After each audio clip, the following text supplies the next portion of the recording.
аумағы Шығыс Қазақстан, Аримаско, Алтай, Алтайдағы алтынның болуына байланысты Аримаско деп атады. Шілікті патша қорғандары ғасыры 8-6 Зайсан аумағына 200 ескерткіш, 50 ірі оба, 1960 жылы Черников зерттелігі, 5-ші обадан қатар жерленген, 13 қола жерде ораны сақталды.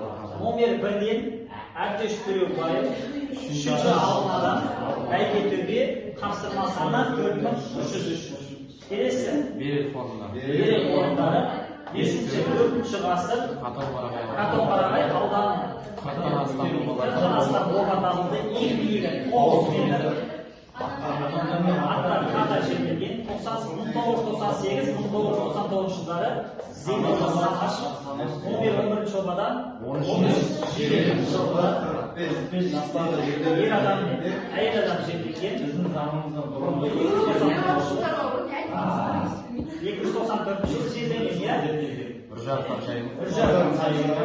Үржар алтын киімді хан шайын. Жақсы.